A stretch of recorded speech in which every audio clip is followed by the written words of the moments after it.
You're watching Unboxing the Farm on the Old World Ranch, and on today's episode, we're going to do a little bit of history and a farm tour. We have 160 acres here in north central Montana. We come from a pretty humble beginning. Me and my wife got together in 2008. We got married in 2011, then had 3 wonderful children.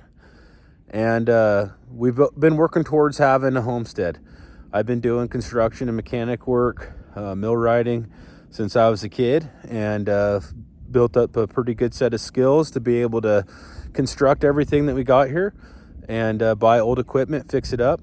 I'd never had any experience before with planting bigger crops with seed drills, but I bought some old box drills and got them jimmy rigged together good enough to plant some fields. And so we've done corn and alfalfa and dryland grass mix, and we're trying to develop this property into a sustainable farm. That's our goal. We're raising cattle, pigs, chickens. We're going to try to get into doing maybe some dairy goats and stuff, as well as our dairy cattle.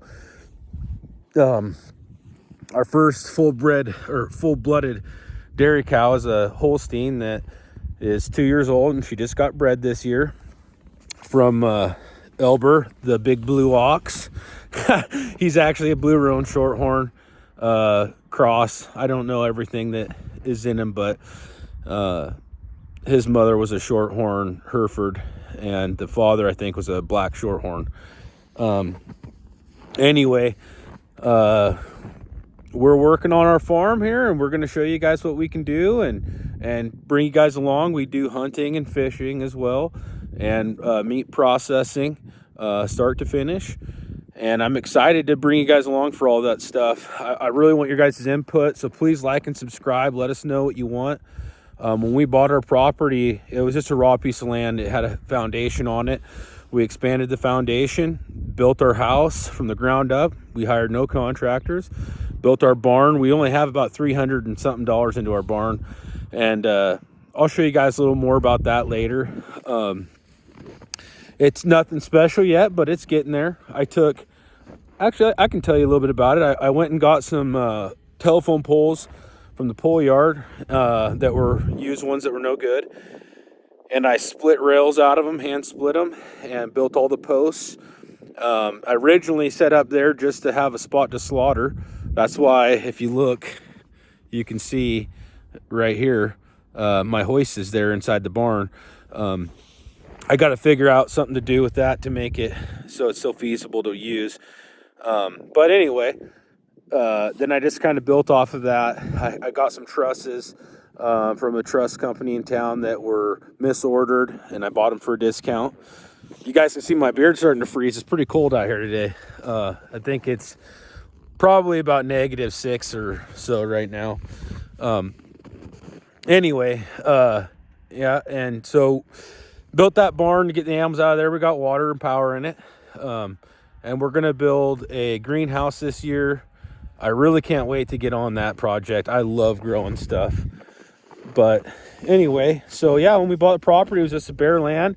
We fenced in about 15 acres of pasture, planted the 30 acres of alfalfa, another 30 acres of dryland grass mix. We got a pond at the other end of the property. Also, yeah, my neighbor has a tree service and he's burning. It was a pretty ripping fire the other day.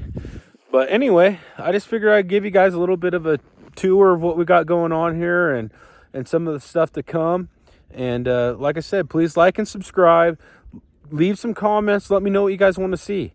I would love to show you guys anything, mechanic work, working on the tractor, working on the old hay equipment, planting with the seed drills. I got some videos of that stuff, meat processing, of course, hunting and fishing.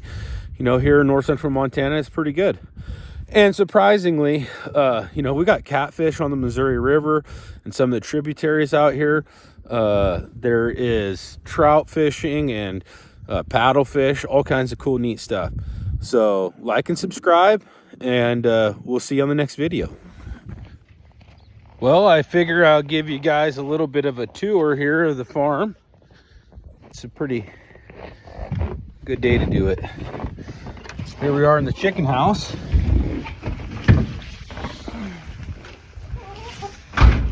Got a couple feeders, heated chicken water, and believe it or not, most of the poo in here is from these little brown birds that come in here like to steal our chicken's feed. But when it warms up this next week, we're gonna clean this out. Nesting boxes, pretty simple. Little roost. And chickens can handle quite a bit of weather as long as they can get out of the wind and they have something to nest in. They do good. All right, well, here we are inside of the barn. We got power and water, feeding stanchions. They're kind of just thrown together, nothing special. This cedar is actually cedar I chainsaw milled from my, and you can see it up here too, from those cedar poles that I got. And then if you look up here, there's my hoist. And so the concept is I can bring cows in here to feed, and then I can pop them and slaughter right here.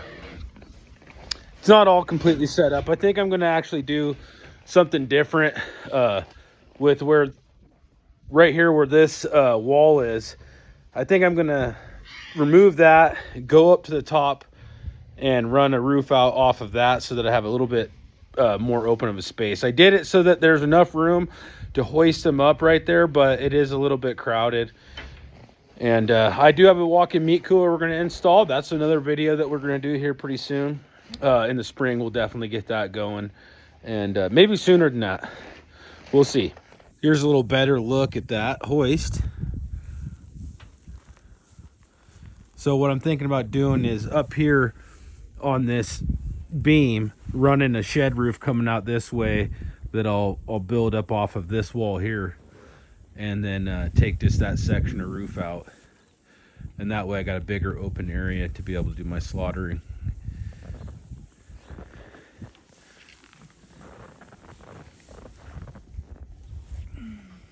This girl right here, her name's Ellie. We picked her up in Malala, Oregon on the back of a flatbed truck. She's tagged Angus, but she's actually, I think, Brown Swiss and Angus cross. And she is one of the sweetest cows you will ever see. I always said I would never have a cow that was a pet, but this cow is a pet. There is no way I could butcher her. She is just a sweetheart.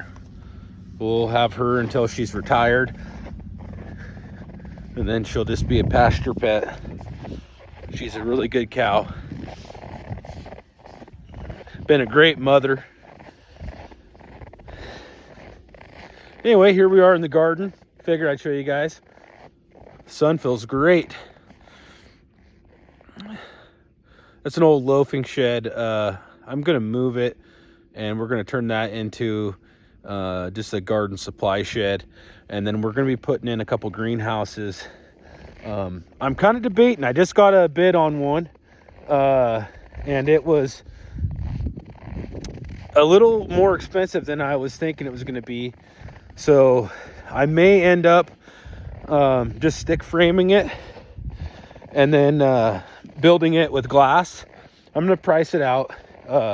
I'd probably do a plexi panel or polycarbonate for the roof, and then do glass for the walls. And that way maybe we can throw some heat in there. We get a lot of sun here in north central Montana. Look at all these rabbit tracks. We get a lot of sun north central Montana, and I would like to grow maybe some more tropical style fruits, and see what we can do inside of a greenhouse. Maybe even add a little bit of artificial light. Anyway, I'm going to take you guys over here and show some of the farm equipment.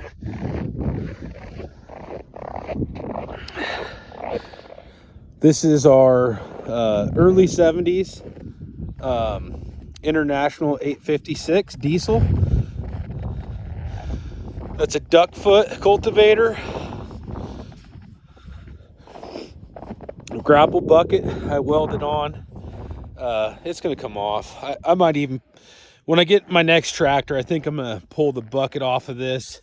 I might just put a hay spear on it, but in reality, this tractor is not ideal for around the farm chores. It is a great pulling tractor. It does really good with cultivating and seed drills and pulling bigger equipment, plows and stuff, but it's a little big for the farm chores. But it is a really good tractor. There's my old hay rake. We lost the long bearing in it. We're gonna have to replace that. Old Chevy Viking dump truck. I think we're actually gonna take these side rails off. They're old cedar side beds, and I think what we're gonna do with them is turn them into the sign for our farm. And then I'm gonna rebuild these on here, and I think we're gonna put a water tank in this truck. One of the things about hauling water is that this time of year, you got a limited amount of time to work. You get it done, and then you got to drain your tank, and so you got to go park on a hill or something to drain it. And this truck, what we'll be able to do is just lift the dump bed and drain the water out, and I'm looking forward to it. This is a hay bine or swath cutter. It's a New Holland. It does an extremely good job. It's just like an old sickle mower. If you look down there, you can see. And then the front cyclones around so that it conditions the hay and pushes it right in to the teeth for the cutting head. And then it goes through a crimper roller and comes out the back in a really nice swath. It's a great piece of equipment. Broke the shiv this year. That's another video we'll do. Putting that back together. And then this is a 1950s International baler, and it also works really good. I got some videos of using both of these pieces of equipment. I love this thing. Next year I think we are going to upgrade to a little bit newer baler. I really want to get a New Holland. My uncle has one. I like the way the infeed is on it, and also it's a little bit bigger bale. These are pretty small bales, about 40 to 60 pounds. But it does make a nice bale, and I really didn't have any problems with it. A lot of people complain that you can only get so many bales out of these before they start missing ties and stuff, but I didn't have that problem at all. If you keep it greased, keep it oiled, and keep it clean while you're baling, every once in a while just go out there, clean out any hay and chaff that's in there, and then I just take some motor oil and brush it on there with a paintbrush and keep it lubricated, and I did not have any problems with it. So there's that. That's a trailer we're thinking about turning into an Airbnb. I'm working on it right now, and we'll have some projects on that we'll have to videotape. And it'd be cool. Let people come out here to the farm and see what's going on. This is where our corn field is. You can see the stubble that's out there. This is about 4.5, 5 acres. And then this is our alfalfa field. And then along the fence line over here, I planted a row of corn, and I went all the way down by that other trailer down there, which is another project. What we'd really like to do out here is plant crops that people can come out and do like a pay to pick program, and put on some clinics where we do canning and food preservation. So sorry, I got a broken off, I broke my damn sunglasses. So I'm missing one of the earpieces here. Oh, that ain't gonna work. Anyway, what we'd like to do is put on those clinics, do some butchering, slaughtering, sausage making, and then every time we do that, send somebody home with some of the products. Maybe build some chicken tractors or something like that, and then whatever you can we can supply some material or something, and you guys can pay for that, and then in the clinic build your own and take it, and then we'll raffle one of the one that I build off to you guys or whatever. We're gonna go through all that. I want to do, like I said, food preservation, home butchering, slaughtering chickens, turkeys, rabbits, beef, pork, everything that we can. You know, I really want to build a community out of this channel. I want people from the area and people outside the area to be able to come, and that's why we're, you know, going to build these Airbnbs. It'll be also some revenue for our farm. You know, we're really looking to build up some membership. I'd like to be able to resource our community. I want to be able to make people feel more self-sufficient and more confident in their skills. You know, this stuff isn't really rocket science. It's just getting comfortable, you know, with the process, and familiarizing yourself with it. And, you know, once you build that community, you know, when you go and do your first one on your own, you can, you know, call up your buddy or your neighbor and have them come and help you. They're going to learn a little bit, maybe give a little bit of advice, and you'll speed up the process. There's a lot of camaraderie in it, and there's nothing more wholesome than sharing a farm with people, and I think it's something we need to get back to. So I'm willing to put myself out there and help with whatever I can. So like I said in my other videos, like, subscribe, please comment, and let me know what you guys want to see, even if it's stuff I haven't done. I mean, I'd be more than willing to step in there and learn something. I do a little bit of blacksmith work. I'm not like a great knife maker or anything, but I have made some knives. I could show some videos on how to sharpen knives and things like that. Welding, anything you guys want to see. Plumbing, roofing, siding, whatever it is, just let me know. So when we moved out here, we were told your soil is not going to grow anything. Well, we proved everybody wrong. We planted that alfalfa, and on the second year we produced a couple thousand bales of hay. And then this field here, as you can see, is corn stubble.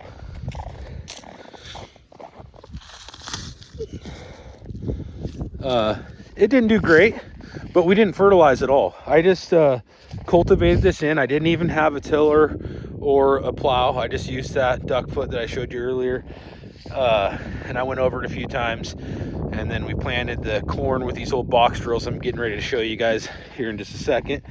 And it grew great till it was about 3.5, 4 feet tall, and it just totally petered out. And we got these little cobs that were 4 to 8 inches long, and we really didn't harvest it. We picked them and gave them to the pigs and to our cows and stuff. And the cows got out. They had a heyday out there eating that. I'm going to show you guys these old box drills I bought. But anyway, next year we're going to fertilize, and we're going to get some corn. We want to do a corn maze. We're going to try to do like 3 events a year where we bring people out, do a pig roast, a chili feed, you know, some type of harvest festival. Really want to get involved in the community, doing some fun stuff.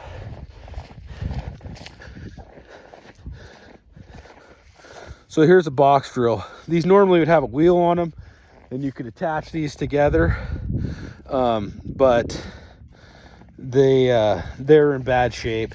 And I figured I'd just get one of them for now that would go good. And it's so amazing. These things are so simple. It's just a wheel that drives a gear, that runs another gear, that runs another gear. And, you know, it just feeds itself, and it drops it down through.